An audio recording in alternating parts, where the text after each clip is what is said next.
A very special good afternoon from Kariega Game Reserve in the Eastern Cape of magnificent South Africa. I'm sitting here at Settlers Drift with the manager, Joe Oliver, and Joe has a remarkable story to tell about how it is that she came from Lancashire, small part of Lancashire, and ended up here in the wilds of southern Africa. Hello, Joe. Hello. And thank you for doing this for us. It's and thank you to Kariega for hosting us. It's wonderful to be here. It's our pleasure. Good. You were not somebody born to Africa. You came to Africa initially in 1995. Tell us about that trip. That trip really is what started my life now in Africa. The word really to describe is profound, absolutely profound. I was introduced to Africa in Botswana, and that was mostly in the Okavango, Moremi, and the Machadi Pans. And it was just life-altering. That's why I use the word profound. I remember the first night's camp was on the Machadi Pans near Baines Baobabs. Mm-hmm. And I was just completely overwhelmed and overawed at the sheer vastness of the scenery there. The vast open pans, the sunset. We actually hit that area just as the sun was setting.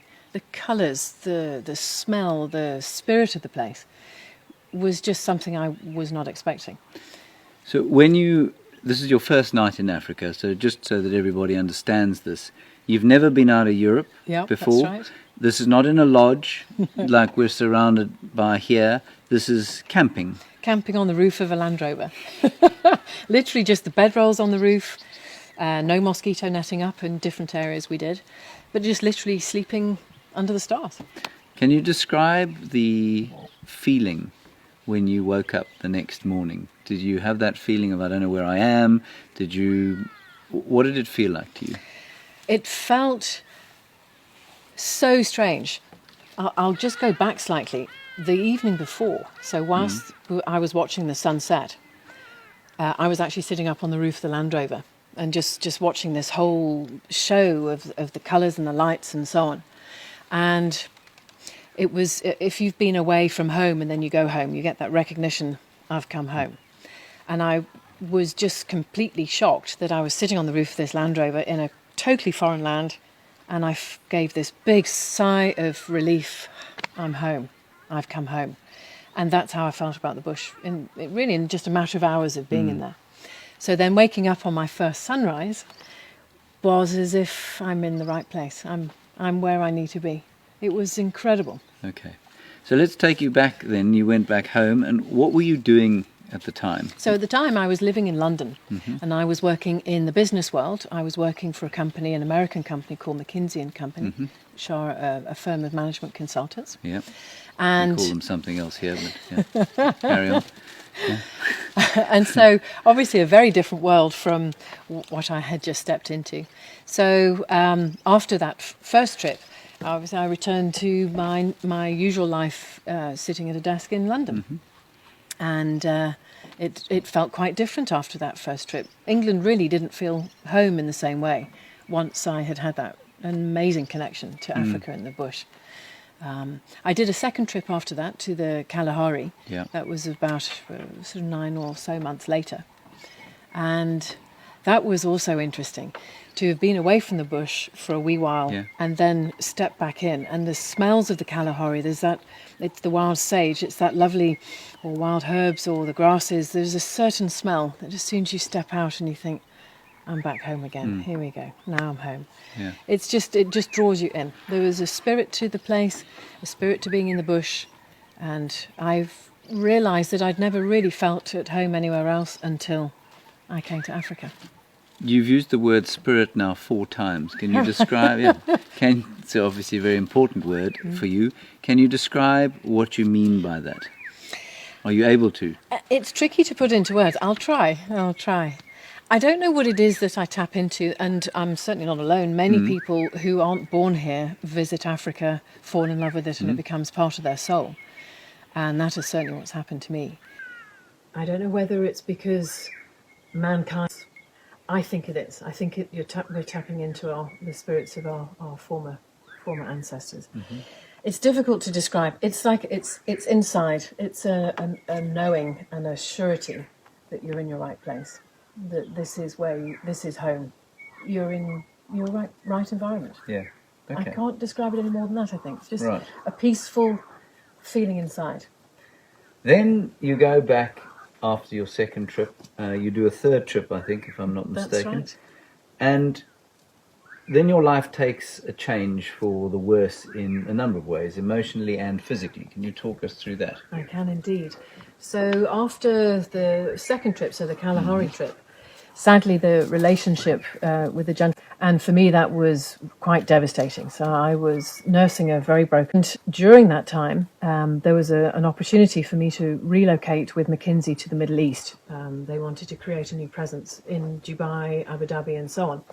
And so I took a transfer, really to sort of have a fresh start in life, start again, and see if I could heal my heart. Mm-hmm. And whilst I was there, I picked up my horse riding, and I had a very nasty riding accident one morning in September 2001. And I broke L1, so I fell off the horse and I shattered L1 vertebra. So that's pretty much on your waistband, that area of your spine.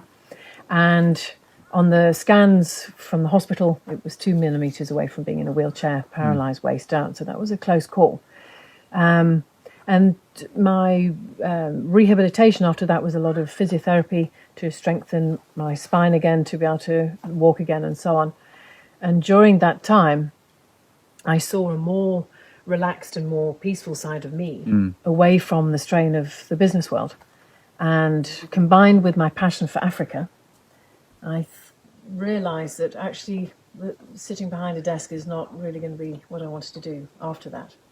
But you went back to the desk, didn't you? I did. Although you could hardly sit. You That's did go right. back to the desk. I had to do a phased return to my office life. And I could only sit for about an hour or two at a time. And so I came back part-time until eventually, obviously, hour by hour, I could sit for longer. But emotionally, I recognised something that had been really interesting to me, to be part of that world, suddenly wasn't really where I wanted to be anymore. I knew that my heart was in Africa, southern Africa. And then I made a decision. My physiotherapy team basically gave me the sign-off in 2002. And it took me a while then, until 2003, to figure out, how do I go to Africa? It's a big place. How do I start a new life there? And I found a really helpful book called Green Volunteers in the UK that mapped out different volunteer programs for somebody interested all over the world. So obviously I concentrated on Africa, and I then joined a charity called Green Force that wanted to attract volunteers in to help them collect data on their project in Kafue National Park in Zambia. Cool, yeah. And then I thought, right, well then, let's leave the corporate world and let's just see what life in Africa will be like. So you came out here, and now you've forsaken the corporate world, you've come into the wilderness, which is a major step, because again, you didn't come to a place that was like this magnificent lodge. You were sleeping on concrete in the Kafue, which is a massive, beautiful national park in Zambia. Really beautiful. And much wilder than, it's as wild as your safaris were. Absolutely. But now you really are in it. Yeah. Talk us through how you got from wild Kafue to the Eastern Cape of South Africa, because they are a long way apart, Yes. both in distance and physically. They are not the same. No, very different. Yeah. That journey was actually very interesting. The reason I had chosen Kafue to go to was really almost as a halfway house. Do I want to live in the bush, or do I want to just keep visiting on safari? And within the first 2 or 3 days of being based on that project, it was pretty clear to me I just loved being in the bush all the time. So that clearly needed to be my new life. And the Kafue is a beautiful, beautiful area. Our project at that time was based in the southern part of the park. But the ecologist on that program, I was speaking with him and explaining where I was, that I was sort of transitioning from a business world into hopefully something in the bush, and how best to go ahead with that. He actually advised me to move to South Africa. He felt that it would be much more advanced in courses available to open up for me to qualify and then create a new career. And so I took his advice. When I finished my time on the project, which was after 3 months, I'd spent a bit of time just researching different academies or different ways of training and qualifying for this industry. And I came across a 1-year field guide training course up in the Limpopo province of South Africa that would train me as a field guide or a safari guide. And so I thought that would be the best way to start, gain my qualifications and then just see where that took me. And it would obviously enable me to live in the bush. So I signed up to that course. And that's how actually I met my husband. So he was another surprise of my journey. When I left the business world, I was mid-30s, I was single, and I started my training course to be a guide with the knowledge that I would be single in the bush. It's not really an environment to meet lots of people in that way. I now know differently. Yes.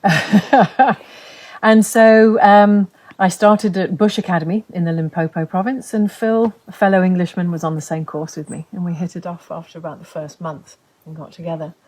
And so that training took us to be qualified field guides. And then I stayed up in the High Veld to guide at a reserve called Velgevonden for my 6 months practical experience. And Phil, meantime, was posted down to Natal.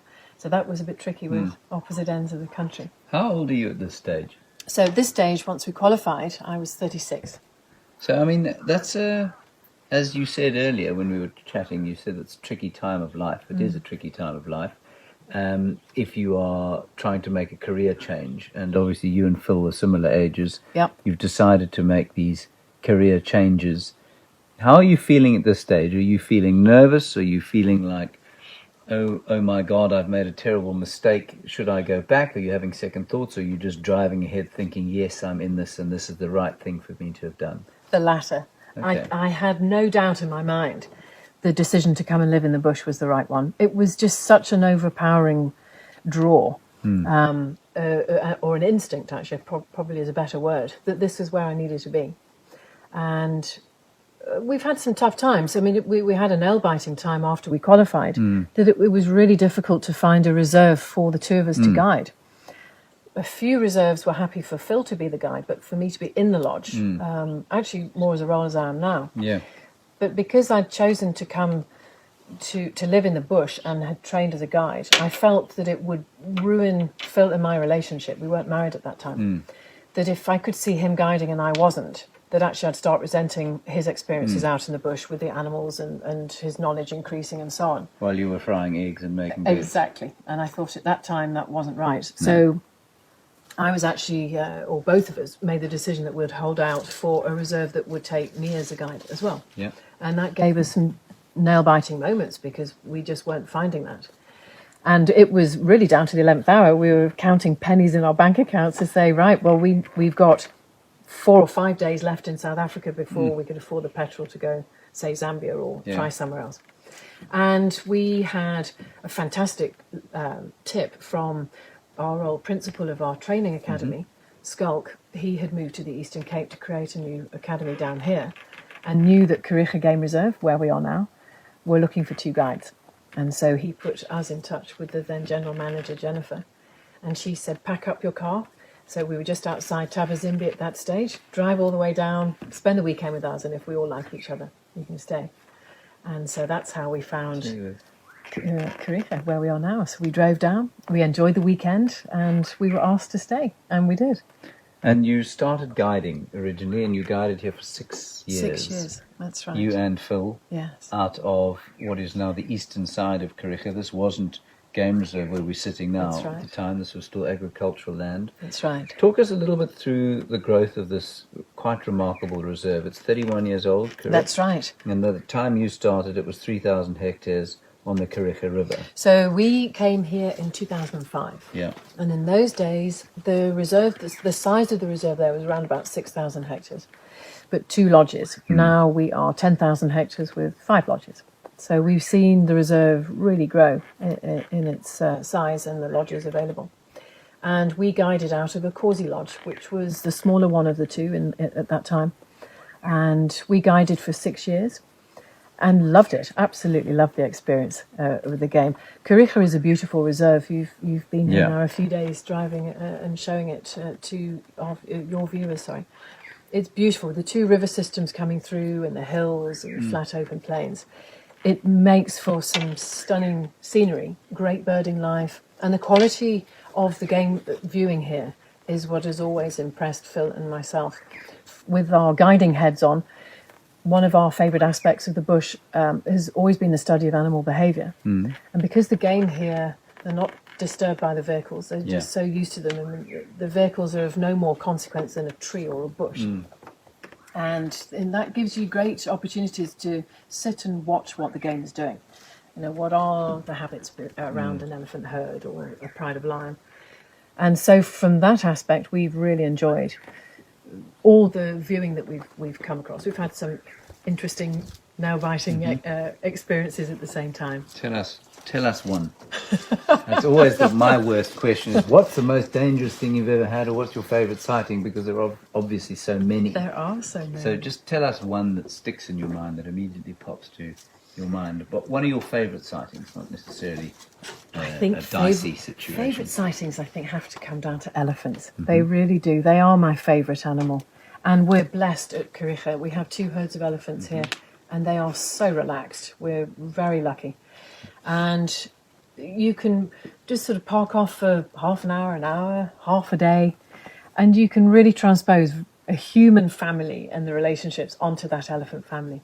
There's such characters, the little babies playing around and learning how to use their trunks and so on. And just the tenderness of the different age groups looking after each other. Some amazing moments. Very emotional moments. We've seen over the years the breeding females obviously giving birth. I remember one sighting in particular. I had a full car of guests. I had 10 guests with me. And one of the females had given birth a couple of days earlier. And they were just coming out of a thick bush area onto the track in front of my vehicle. And I suddenly realised what this big female was doing.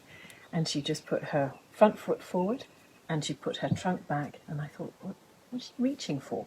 And she just guided this tiny, tiny little baby up onto the road in front of me. And then with her eyes, she looked across to the car. And I thought, my word, are you really just showing me your new baby? So I was turning round to then just explain that to my guests. And I just couldn't talk. I just... Did you choke up? That's so beautiful. So I then turned round to the elephant again just to compose myself a moment. Next time I turned round to my car, they were all crying too. That's wonderful. Such a beautiful moment. You know, here's a wild elephant actually coming up to the car with proudly showing you her baby. You can't beat something like that. There's something very special about elephants. I think when you're with them, they emanate such peace. I always feel very peaceful, very calm after sitting with elephants. They would be my favourite. You spent 6 years in the hot seat, as we in the guiding world like to call it. That's right. And then a little change. That's right. So on our on our 6th year of guiding out of a Corsi lodge here, there was an opportunity to start transitioning into the management side. As we mentioned, I was in my mid-30s as I started this career, so particularly because of the pounding on my spine on the off-road terrain, it was time for me to start moving out of that side of things. And so we became a management guiding couple. So one of us would be in the lodge as an assistant manager, the other one would be guiding. And then 2 weeks later we'd swap round. Okay. And so that worked really well. And then not long after we'd started to transition in that way, we had an amazing opportunity then to move up to Botswana, to the Okavango Delta, and run one of the camps up there for wilderness safaris. So we had to think long and hard. Kariega has become home to us, and it was hard to make the decision to leave. But likewise, to experience something as amazing as the Okavango couldn't be missed. So we decided to leave here, Kariega. That also brought some amazing times, and magical to live in something so beautiful and so special as the Delta. Running a lodge in the Delta brings a whole different set of challenges. Yes. Can you talk us through some of those? Certainly on logistics particularly. Daily, that brought some interesting challenges. as remote as we were, the concession we worked in is the Jau concession, which is right in the heart of the Delta. And we were running the smaller camp called Jacana Camp, which in the years we were there, 2011 to 13, were the very high levels of the flood. So the island was permanent water. It didn't become seasonal. And it really brought challenges that, of course, everything had to be flown in. So for us to get to camp, we had a half-hour flight and a small light aircraft to the landing strip, and then a 10-minute trip inland. And of course, that's the same journey for all your supplies, food, drinks, your guests, staff members coming in and out. Doctors, yes. And that loved the remoteness. That's never troubled the two of us, to be out away from, normal society or normal world. Yeah. But it did certainly throw up its challenges. If your freight plane was with whatever goodies you've got in your kitchen stores. Water lilies and that sort of thing. Exactly. And of course we shared our island with elephants, bull elephants, particularly in that area. So the island itself, obviously, it grew and shrunk according to the flood time of year. It was, say, 250 metres by 3, with 4 or 5 big bull elephants that used to come on and off all the time. And that was magical. So that time was a very special time there, to experience something quite different. And we then also had an opportunity, or rather an opportunity arose, for us to return to Kariega for the new lodge that was being designed at that time and then later built. Settlers came for us to come back to then run the lodge. And when you came back here, did it feel like a homecoming of some description? Very much so, very much so. We actually, whilst we were still based in Botswana, we actually came down to Kariega for the first design. And we gave ourselves quite a surprise. We always have felt very sentimental about this reserve. We had our wedding here in 2006, so it's a very, very special place for us. But what we didn't quite envisage was just how much this had become our home, or how our hearts had felt it was our home. And as we approached the reserve for that meeting, our hearts started to beat so fast as we were coming up. Now we know where our home is, Kariega Game Reserve. And we're so lucky that we have found this is our home. And the special thing about it is that Kariega's owning families have enabled us to make our home inside their home. That's what is so special about it. It is a very, very special part of the world. So we definitely felt that we were coming home. Now, I imagine that there would be quite a few people watching this thinking, oh my goodness, wouldn't it be amazing for me to have done the same thing, to have forsaken the corporate life or whatever job that I've had and go and live in the wild? And fortunately for all of those people, you've written a book about your journey. I have. Tell us about the book. So the book is called The Lion's Roar, and I wrote it, or rather I was inspired to write it actually by our guests, or because of our guests. Being an English girl out here, obviously I stand out a little bit when our guests first arrive, both when I was guiding and now as a manager. And many times around our fire or around the bar, I've had the question from our guests, how does an English girl end up over here in the bush? And then when I run them through my journey and the adventures and the trials and the tribulations to be where I am now, quite a few times our guests have said to me, wow, that's so interesting, you should write a book. And so eventually I thought, well, maybe I should. In many ways, the book would appeal to people on different levels. If anybody has already come to Africa and found their passion for it, then I hope my recounting of my sightings and my experience in the bush will resonate with them as a sort of memoir for them as well. But on another level, I hope that it will inspire other people who might be currently sitting in a certain way of life or a certain occupation, and it doesn't feel quite right, that they know there's something else that they could do or should perhaps try, is just to give them the courage to do it, go for it. If you've got an idea, you think you might like to try something new, don't be frightened by that. There are some scary times in a big decision to change your life and move countries, or it might just be move another town, change your company. But I would hope that perhaps The Lion's Roar inspires someone else to do the same. So the follow book your is dream. called The Lion's Roar. The Lion's Roar. We'll post the links to where you can get the book below. It's Kobo, Amazon, and Apple Books. That's right. But we'll post the links below this video. Thank you. So that is The Lion's Roar.